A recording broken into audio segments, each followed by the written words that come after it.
A jeni zgjuar ndonjëherë nga një ëndër e çuditshme, me zemrën që rreh fort, trupin të paralizuar dhe ndjesinë sikur dikush, apo diçka, ishte pranë jush? Shumë njerëz e quajnë këtë një akt të zakonshëm. Po sikur të mos jetë vetëm kaq. Gjumi nuk është thjesht një gjendje pushimi biologjik. Ai është një portal, një hyrje direkte në shtresa të padukshme të realitetit.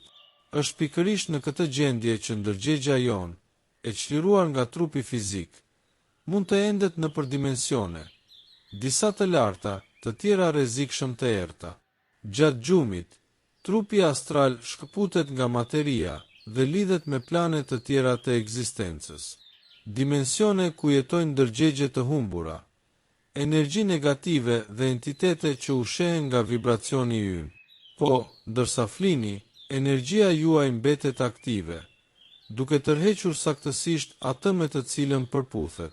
Nëse dita juaj ka qenë mbushur me frikë, zemërim, ankth apo konsum të përmbajtjeve negative, fusha juaj energjetike mund t'ju tërheqë drejt zonave të errta gjatë gjumit, dhe ju as që e kuptoni. Të zgjohesh i lodhur, me dhimbje të pashpjegueshme, pa gjumësi midis orës 3 dhe 5 të mëngjesit, ndjesi shtypje në kraharor apo paralizë gjumit, janë shenja të qarta se ndërgjegja juaj mund të ketë hyrë në dimensione negative. Kjo nuk është një trill. Shumë njerëz po përjetojnë betejë shpirtërore pa e ditur. Vendet e errta, figura kërcënuese në ëndra, zëra, hije, të gjitha këto janë reale. Janë jehonat e asaj që shpirti juaj përjeton ndërkohë që trupi juaj fizik pushon në shtrah. Ajo që pak njerëz e dinë, është se lloji i vibracionit që mbartni përcakton fatin e ndërgjegjes suaj gjatë gjumit. Mendoni për këtë si një fjalkalim energjetik. Zemërimi, faji, zilia, varësit, të gjitha këto e ulin frekuencën tuaj dhe ju lidhin me shtresa shpirtërore të ngjashme. Prandaj, nuk mjafton vetëm të flesh. Duhet të përgatitesh energjikisht për gjumin, sepse mbyllja e dyerve dhe dritareve të shtëpisë nuk ka kuptim nëse portat e brendshme janë të hapura. Shmangni gjumin në ambiente të ngarkuara, me grumbullim objektesh, ajër të ndenjur, apo vende ku ndodhin shpesh debate. Këta faktor dëmtojnë fushën tuaj energjetike dhe lehtësojnë ndërhyrjet. Po ashtu, përdorimi i alkoolit, drogës, teprimi me ilaçe apo konsumimi i filmave dhe muzikës me vibracion të ulët, veprojnë si ftesa të heshtura për energjitë negative. Ata hapin çarje të vogla, nga të cilat entitetet mund të afrohen më lehtë, por ekziston një rrugë për mbrojtje, dhe ajo fillon me vetëdijen. Para se të flini, pastroni fushën tuaj. Kjo mund të bëhet me meditime të thjeshta, lutje të sinqerta, apo edhe me një dush me qëllim të pastër. Shmangni të shtriheni me mendje të trazuar, plot zemërim apo trishtim. Bëjeni momentin e gjumit një ritual lidhjeje me veten. Zgjidhni mendime të lehta, kërkoni qetësinë e brendshme dhe riorganizoni energjinë tuaj. Ajo që ndjeni në atë çast formson udhëtimin që do të bëni ndërkohë që flini.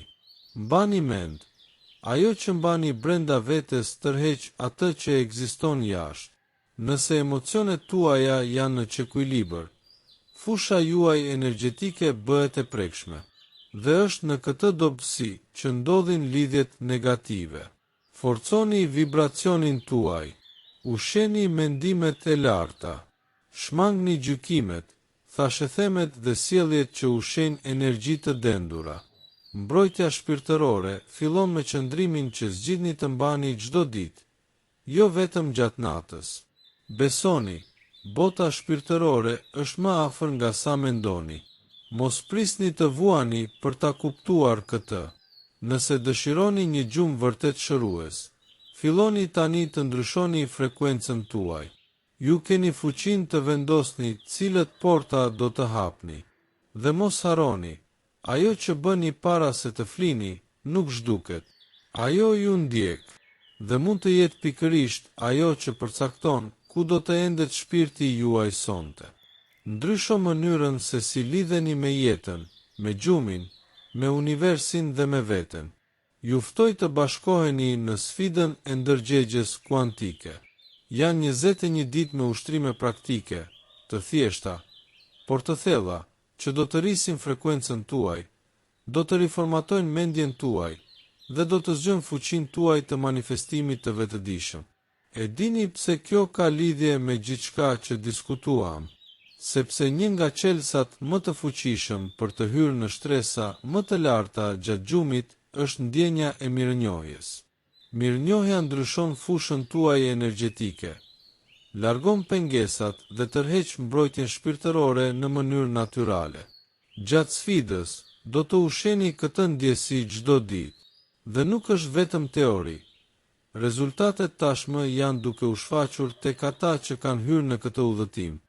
Njerëzit raportojnë ndryshime të vërteta në ndjenja, në marrëdhënie, në financa dhe në mënyrën si flen. A jeni gati ta përjetoni edhe ju këtë transformim? Lidhjen për t'u regjistruar e gjeni në komentin e parë të fiksuar. Tani, le të kthehemi te përgatitja për një natë të re. Mbani mend, gjithçka fillon me vendimin për të mbyllur ditën me vetëdije të plotë.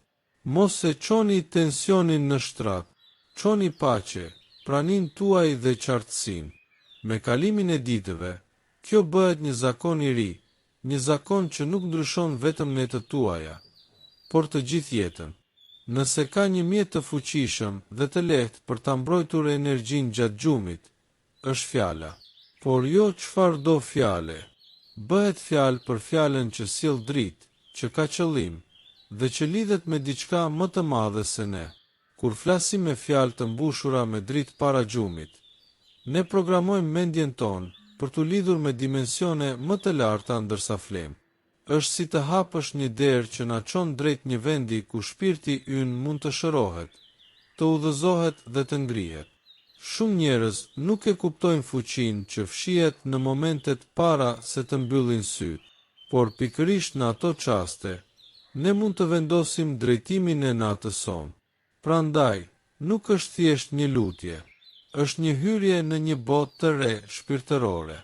Tani, do t'ju udhëheq nëpër një deklaratë të fuqishme. Më e mira që mund të bëni është ta përsërisni atë me zë ose në mendje, por me qëllim të fortë dhe të pastër. Thoni me mua, sot lëshoj çdo peshë që nuk më shërben më, çdo mendim i rënd, çdo shqetësim, çdo ndjenjë faje apo frike, unë ja dorëzoj dritës hyjnore. Unë pranoj paqen që më rrethon dhe më përshkon. Unë jam i mbrojtur, i udhëzuar dhe i dashur. Gjumi im është i shenjtë, trupi im çlodhet, mendja ime qetësohet dhe shpirti im ngrihet. Ndërsa e përsërisni këtë, ndjeni sikur një dritë e butë po zbret mbi ju. Ajo mbështjell çdo pjesë të qenies suaj me qetësi dhe ngrohtësi. Çdo frymarrje thellon këtë ndjesi sigurie. Nuk ka më asgjë për të luftuar. Nuk ka më frikë për të përballuar. Ju jeni në paqe, dhe kjo paqe shtrihet nëpër të gjitha fushat e jetës suaj. Sa më shumë e praktikoni këtë para gjumit, aq më shumë trupi dhe shpirti juaj mësojnë të hyjnë në këtë gjendje me lehtësi. Ky është çelësi i një nete të qetë dhe të mbrojtur. Tani imagjinoni se po shtriheni mbi një shtrat të dritës, ku çdo grimcë e materialit është e mbushur me energji shëruese. Sa po prekni këtë dritë, ajo fillon të pastrojë çdo bllokim emocional, çdo stres të grumbulluar, çdo tension të padukshëm që keni mbartur gjatë ditës. Ky shtrat është krijuar nga dashuria hyjnore dhe është vendi ku shpirti juaj pushon i lirë.